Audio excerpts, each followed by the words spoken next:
General Hospital recap for October 3rd. Ronnie is ready. General Hospital returned with a new episode today. Rick managed to escape the basement for a minute. Anna grilled Carly, as Tracy had questions for Michael. Then, Sonny bonded with Ronnie, and Nathan met his son. Check out a full recap of the Friday, October 3rd, 2025, episode of GH below. Today's episode of GH opens with Alexis at home on the phone. She is wrapping up business, as Rick is tiptoeing around her house. She has no idea that he has made it out of the basement until she feels a dagger at her throat. Rick demands that she call the police and confess to every crime that she has committed. She reminds him that if she admits everything, he goes down with her, and says that their daughter, Molly, won't like it if he hurts her mother. Rick thinks quickly and then demands that Alexis call Liz. Liz answers while at GH, and Ava saves Alexis by throwing a chemical in Rick's eyes and then knocking him out cold, again.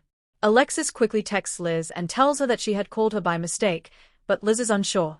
She happens to be with Molly and tells her that it sounded like Rick in the background. Meanwhile, Alexis and Ava manage to drag Rick back to the basement, and this time they handcuff him and put a ball gag in his mouth. They find 10 sleeping pills, which means that Rick has been trying to escape for that many days. It also means that he has 10 more days to be in the basement. Also on today's episode, Spinelli, Felicia, and Liesl have arrived at GH with James. They believe that it is time for the young boy to meet his back-from-the-dead father, Nathan. Just before they go into the room, Britt intervenes. They give James money for the soda machine as she speaks to them. She says that both father and son need to be ready for the introduction, and are they sure that it's the right time?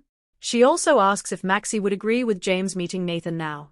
Britt then suggests meeting with a counselor first, and both Felicia and Spinelli agree to do that. What they don't know is that James has bought 2 sodas and brought them into Nathan's room. He and his father have a conversation about soda flavors and are comfortably getting acquainted when everyone else sees them. Felicia, Liesl, and Spinelli smile at the sight of James with Nathan, but Britt looks horrified. She walks out of the room and bumps into Liz, who reminds her that she's on the clock. When Britt tells her why she is not working, Liz understands and tells her to take her time. Liz is still thinking about Rick and makes a call to him after finishing her conversation with Britt. She gets his voicemail and leaves a message for him.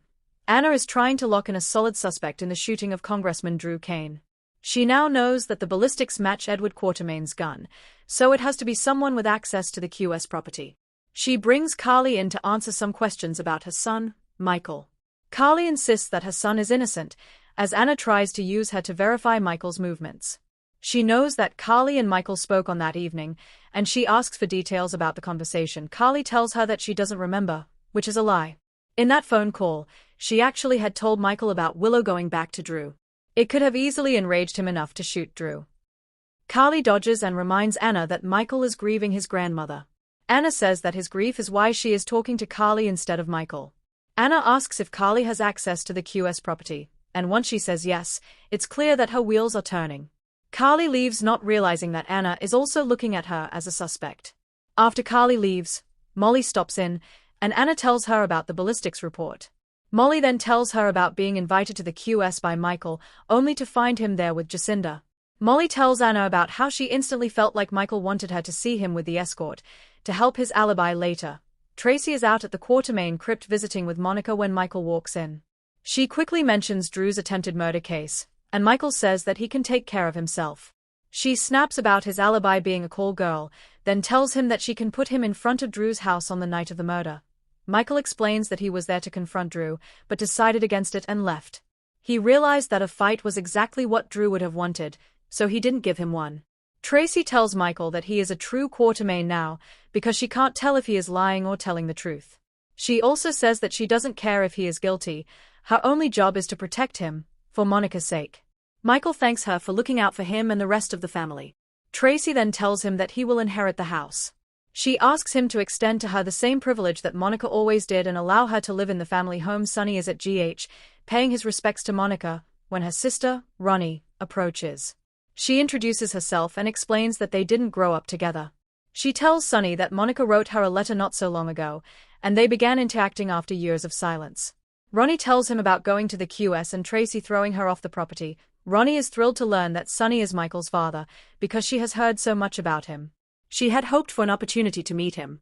Sonny and Ronnie agree that Tracy is an entitled snob, and he then takes her to Bobby's, where they continue their conversation.